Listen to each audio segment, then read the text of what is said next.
Alors voici une deuxième vidéo à partir du Yoga Sutra sur l'idée du karma. Parce que vous allez me dire, oui, bon d'accord, on a bien compris que le karma, c'était l'empreinte du passé sur moi, et aussi positif que négatif, et si je me cramponne dessus, je vais finalement pas réussir à m'en défaire. C'est l'ego qui se cramponne, qui se durcit, qui s'attache au conditionnement, c'est-à-dire qui croit qu'il est le conditionnement. Et alors vous allez me dire, oui, mais c'est bien gentil, mais tu nous as dit ça, mais on aimerait bien savoir comment en sortir. Et alors le Yoga Sutra donne deux phrases très intéressantes. La première, c'est « la pratique brûle les conditionnements ». Alors qu'est-ce que ça veut dire? La pratique, c'est la pratique de la descente dans le fond, dans le un en moi, dépouillé de ce que je suis. Et là, évidemment, ça dissout, ou ça brûle, ça dissout les conditionnements qui sont au-dessus dans la sphère psychique, en fait.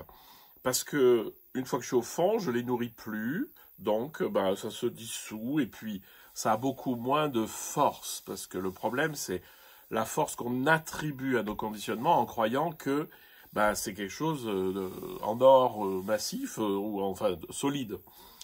Et en fait, il dit ça, pratiquez l'unité dans la méditation au fond de vous-même pour vous libérer peu à peu des conditionnements.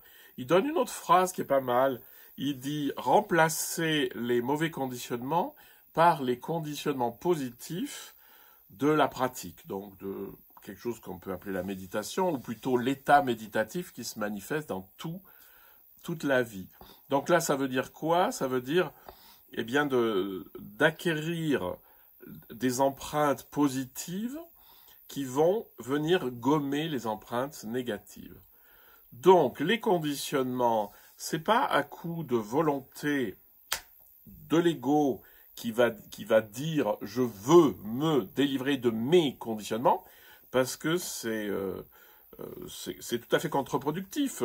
Jésus va dire une phrase très intéressante, il va dire comment un roi pourrait-il lutter contre ses propres armées? C'est pas faux, hein. Et donc, l'idée, c'est que les conditionnements sont brûlés, donc le karma. Les conditionnements sont brûlés, sont dissous, se dissolvent grâce à la pratique de l'état d'unité dont on va parler dans les vidéos suivantes. Voilà, j'espère que c'est un peu plus clair. Maintenant, vous savez tout sur le karma qui est l'empreinte, l'ego qui est la dureté de la boule sur laquelle ça s'imprime, et le moyen de se débarrasser, en tout cas des conditionnements toxiques, c'est de pratiquer le silence intérieur, le fond, la conscience pure, etc. Sachant que lorsque vous revenez, ça vous aura dissous les comportements et les conditionnements négatifs, mais pas les savoir-faire, par exemple, ou les connaissances. Il ne faut pas jamais avoir peur de descendre dans ce fond silencieux où il n'y a plus rien, même plus moi, parce que j'en ressortirai toujours, je serai toujours là, mais peut-être un tout petit peu moins conditionné.